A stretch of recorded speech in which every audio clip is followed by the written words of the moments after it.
at the numbers for this match, and you know, Castano wants to get on the inside where he can do his good work. Well, the height and reach of Charlo is a factor. And finally, the bell, and round one. Will any fighter do anything considerably different in the rematch? He averaged 48 punches around. He normally would ended in a draw as Charlo lands the right and then the double left hook to the body and upstairs. So looking to walk him down, Castano going to the body and then gets countered with a right hand from Charlo. Use your punches. And there he doubles up the jab. Utilizes footwork under a minute left in the first. And now Castano, both of them exchanging, and Charlo backed up. Nice left footing round, and they are. Yeah. Double jab from Castano. Yeah, Charlo doing a good job just staying off the ropes, circling around. But Castano, little by little, he's getting in closer. Yeah. Left hook to the body by Charlo, a right hand to the body, so... And that's something that Charlo doesn't normally do. No, he's not a body puncher. Nice. 9 of 33 for Charlo. You mentioned it took a little while in the first fight, and well, Charlo coming forward here in the second, and Castano responding, but both of them, especially Charlo, much more aggressive here early, Abner. Yeah, combination. It's all about the counter. Yeah, counter punching from the outside. But hey, nice right that hand is from the Castano. second. Sneaky right hand to Castano, and it's proving to be that early. Yeah, he's got a better right hand than... Nice right hand from Charlo. And a left clips Castano. Touch on the glove, he comes back with the counter punching. There's a combination by Castano, blocked, and minute left in the second. Castano, left hook to the... Oh, rips a left and the left uppercut up the middle by Jermell Charlo. Now that's in a position where Castano wants to get in there and try to throw that hook. And especially with Charlo on the ropes, although it was in the second round where Charlo hurt Castano in the first fight with a left hook. Castano comes back, and there... Averaged about 50 punches in this round. He normally averages 37, so... Has to be cognizant of the uppercut, stiff jab, and then the right hand to the body, so he's going to the... You want to take that jab away with the... Minute in the third. Charlo goes to the body before going up, and then the jab. Castano with the left. And oh, that right uppercut caught Castano, but... Castano showed us a great chin in the first fight, and again at Charlo. And it was in the third round of the first fight where he clipped short punches and has landed some. And there was a nice left hook. And there's a left by Charlo. Charlo had responsible defense in that first fight, but now they are... And wants to be in the inside. But guess what? Charlo is a great counter puncher, and he comes back with this 1-2 punch like he did right there. Oh, and there's a left hook by Castano and left hook by Charlo. And Castano throwing 68 punches, landing 18 in this round compared to 11 of 48 for Charlo. So another good round. And then here is Castano on the inside again. That was one of the best punches Castano threw in the round. An excellent left hook, and that's the punch. Juan Guzman, one of the best offensive attack. For the first time, Castano is feinting and eating some head movement. He was kind of coming in on a straight line before. Let's see if that makes it get inside better. Castano comes back, countered by Charlo again. Clipped him with the right and the left, and Castano standing his ground, but has to be careful against a guy like Charlo. Yeah, that was a great speed, great combination. Yeah, but Charlo is landing some good shots. There's the right hand. You want to follow up with the hook. And in that first fight, we saw Castano utilize a combination of aggression mixed. Says Charlo bang. Well, we're seeing Charlo utilize a lot more footwork. Yes, he's on the ropes, but not as long, and hasn't had to face much of an offensive punches that are really clean. But I think that for most, I think Charlo's landing some good shots. There's a lead, left hook to the body and right hand. Castano putting together a combination in the final minute of the fourth. Both throwing left hooks, and Charlo's landing with authority.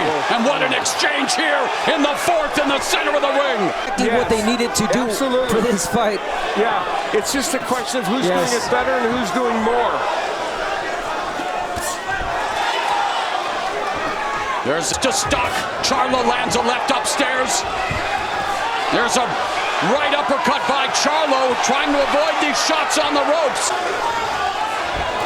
Boy, when you fight Brian Castano, you got to be ready to fight 3 minutes, don't you?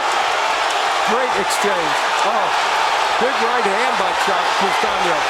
Fantastic finish to the fourth. Charlo would get back on the ropes. Now, he was hit with some shots, but also countered well. Here was a nice left hook by Charlo, and that was right at the end. He has to throw volume punching and hoping he does. Charlo's doing some good counter work, but Charlo doesn't stop. Castano undefeated.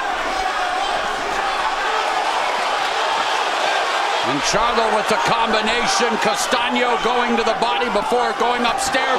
There's a double, but then beautiful cap position to throw those double left hooks, and that one did land. But as you point out, Charlo's still smart, poised enough to counter it. And that's what the Charlo camp told us. Abner, you're mentioning it. What Castano has to do in order to be successful actually plays into the fact that he opens. He does, and I think Charlo's camp knows that. And that's exactly it. And every time he volume that Castano puts in, it's not as easy. So it's definitely a hard work. Used to be economical in his output when it comes to punches, but he's landing them, and Castano is too. Nice right hand by Castano. And double left hook, and there's a left from Charlo.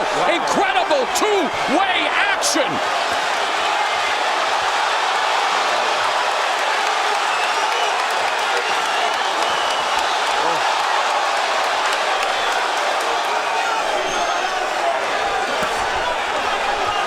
Within 30 seconds left, over 7,000 fans here as Charlo just jolted Castano with a right uppercut, and there's a combination backing Castano up.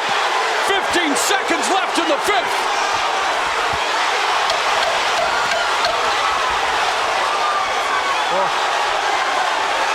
Mamma mia, what a fight!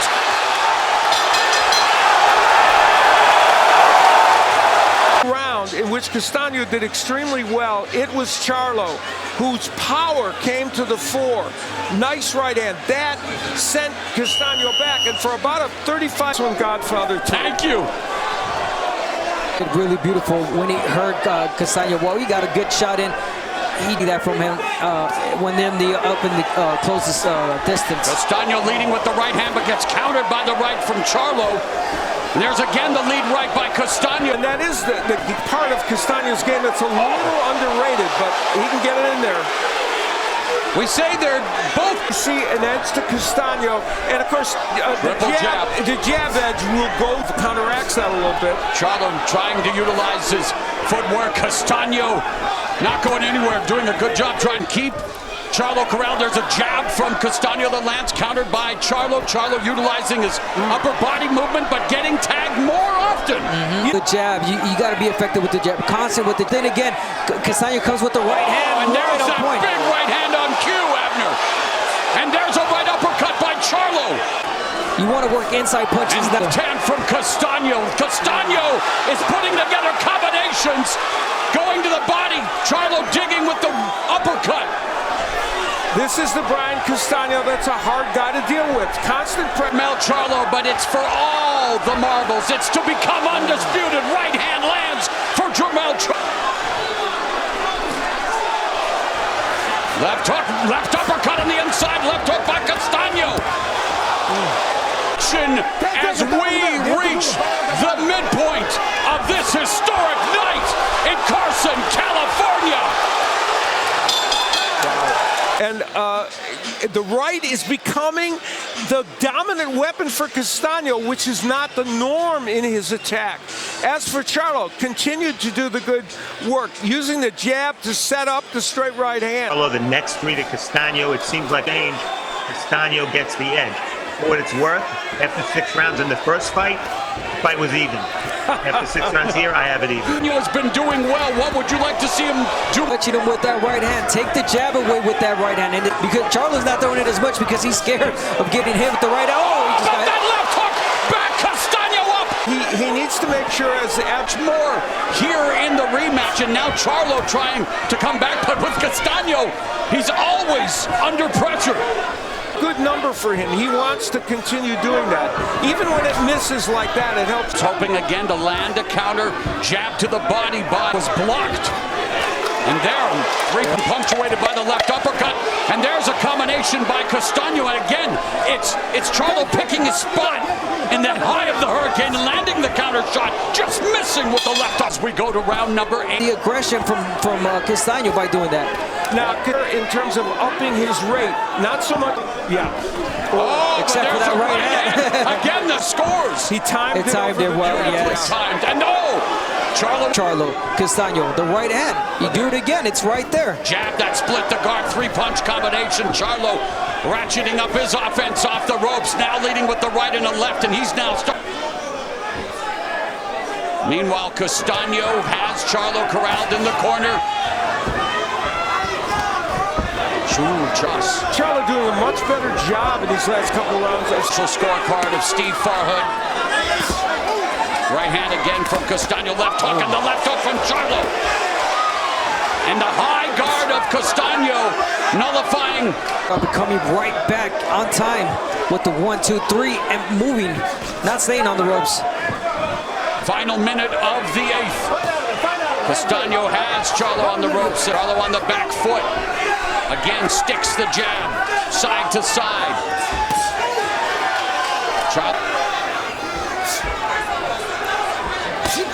Avoids the left hook, but doesn't avoid that left hook, but then continues to disturb Charlo. He's sneaky good right hand. And there's a 1-2 by Castano. It's a close round, but Charlo's boxed well. Shorter with giving away reach in this fight, so you would think those right hands wouldn't get in. Nice counter left hook by Charlo, and he's done that so often in this fight. And round number 9, Castano leading with the left hook. Oh.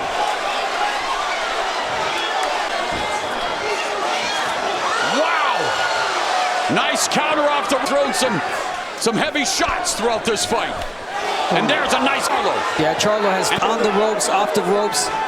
In the last several rounds, Charlo has boxed very effectively. And he's now landing the guard of Castano in the center of the ring where Jermell Charlo love to keep this fight. It's all about rhythm. You got to feel that rhythm. Jab, jab, one step back, come back. It's all rhythm in boxing, really. Forward in the last several rounds hasn't been throwing the punches to get on the inside, but jabbing, not throwing those combinations. There. You want keep good throwing. If you're Castano, you want to keep it going. There's his spot to try and do it, and Charlo does a great job of getting off the ropes. Thrown in this championship fight just past the midpoint of round number 9. The rematch exceeding. Also, where those punches are framed in what rounds. Nice double Castano putting pressure on three-punch cut, but Charlo now has to put together these combinations.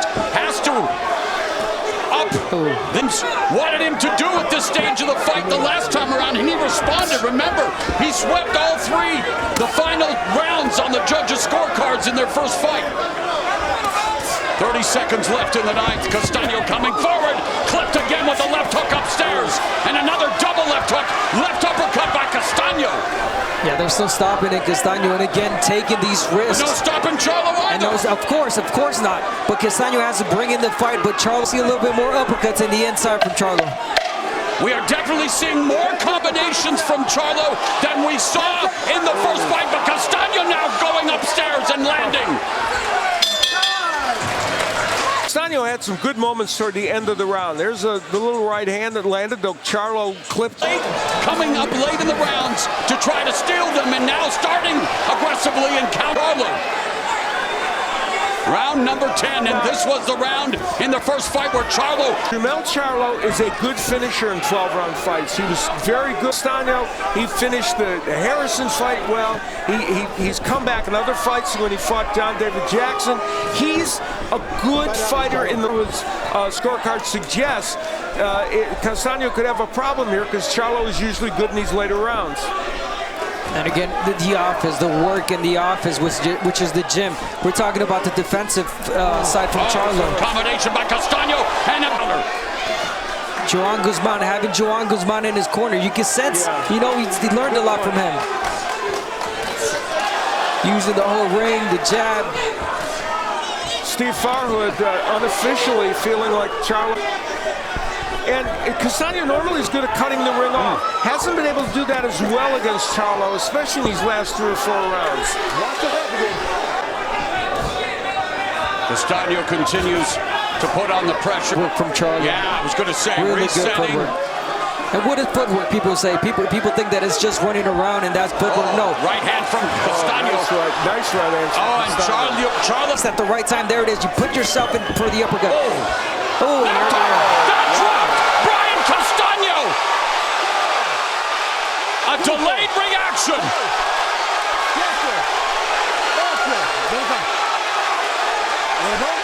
Just like in the first fight, Charlo has Castano hurt in the 10th, but unlike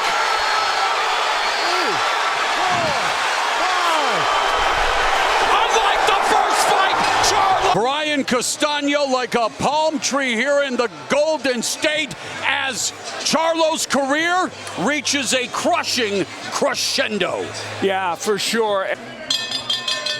Ladies and gentlemen, we have the time of 2 minutes 33 seconds in round number 10.